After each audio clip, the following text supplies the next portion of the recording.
বিশালকায়িতের জন্য এবার কিন্তু আমাদের আওয়াজ তোলার সময় এসে গেছে। কেন একথা বলছি? হ্যাঁ, সেটা অবশ্যই জানাবো। এর পাশাপাশি জানাতে চলেছি মোহনবাগান দলের দুই তারকা ফুটবলার গ্রেগ স্টুয়ার্ট এবং ক্যাপ্টেন শুভাশিস বোস সমর্থকদের কাছে কিসের আবেদন রাখলো, কিসের অনুরোধ রাখলো তারা সমর্থকদের কাছে। তো এই বিষয়টা নিয়ে তোমাদেরকে প্রথম আপডেট শেয়ার করি। তো তোমরা কিন্তু জানো যে প্রতি মাসে ভালো খেলার জন্য প্লেয়ার অফ দ্য মান্থের অ্যাওয়ার্ড কিন্তু দেয়া হয় যে কোনো একটি প্লেয়ারকে। তো সেই মতো অক্টোবর মাসে গ্রেগ স্টুয়ার্ট এবং শুভাশিস বোস এই দুই ফুটবলার মোহনবাগান দলের হয়ে আইএসএলে দুর্দান্ত পারফরমেন্স করেছে।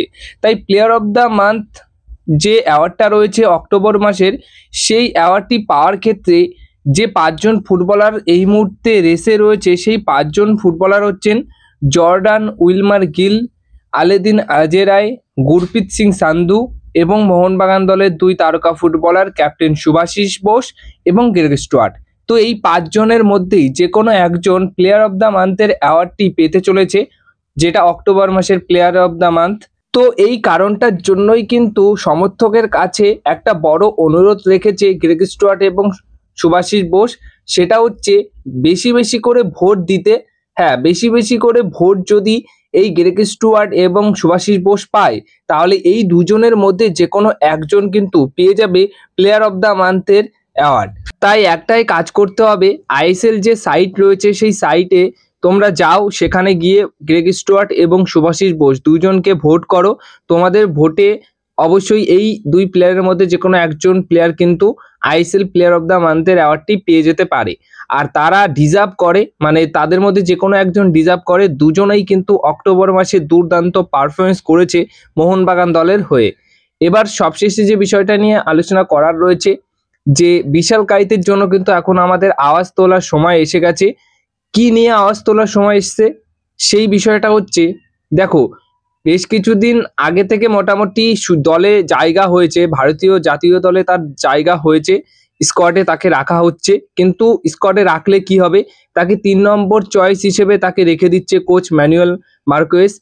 আর সবসময় তিনি প্রেফার করেন ফার্স্ট প্লেইং 11-এ অমরিন্দর সিং, না হলে গুরপ্রীত সিং সান্ধুকে।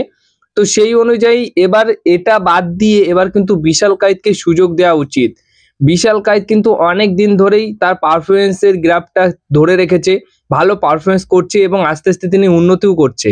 তাই তার পারফরমেন্স দেখে মনে হচ্ছে, বা মনে সবারই হয়, যে তিনি প্রথম প্লেইং 11-এ কবে খেলবেন ভারতীয় জাতীয় দলের হয়ে।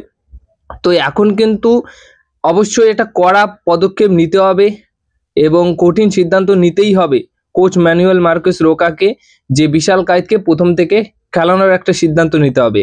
আর এখন যদি না নেয়, তাহলে অবশ্যই সমর্থকদের কিন্তু এই বিষয়টা নিয়ে অবশ্যই প্রতিবাদ জানানো উচিত। কারণ একটা প্লেয়ার ভালো খেলছে, তাকে তুমি সুযোগই দিচ্ছ না, এটা কিন্তু কোনোভাবেই মেনে নেওয়া যায় না। কারণ বিশালকায়িত ভালো খেলছে, এবার ভালো ইন্ডিয়ান জার্সিতেও খেলতে পারে, তো তাকে সেই সুযোগটা তো দেওয়া উচিত। তো এই বিষয়টা নিয়ে কিন্তু এখন আওয়াজ তোলা উচিত। সামনেই ম্যাচ রয়েছে, এবার দেখা যাক সেই ম্যাচে বিশালকায়িত প্রথম থেকে শুরু করায় কিনা। আমরা এমনও দেখেছি যে অন্যান্য নতুন প্লেয়ারদের সুযোগ দেয়, কিন্তু এই গোলকিপার লাইন আপটাই এমন একটা লাইন যেখানে গুরপ্রীত সিং সান্ধু, অমরিন্দর সিং, এই দুটো অপশন ছাড়া আর কোনো কোচই মানে অন্য কোনো গোলকিপারকে খেলতেই দেয় না। তো এটা কিন্তু একটা খুব খারাপ ব্যাপার। এখানে অবশ্যই সুযোগ দেওয়া উচিত বিশালকায়িতকে। তো তোমাদের এই বিষয়টা নিয়ে কি মতামত সেটা অবশ্যই কমেন্ট বক্সে জানিও।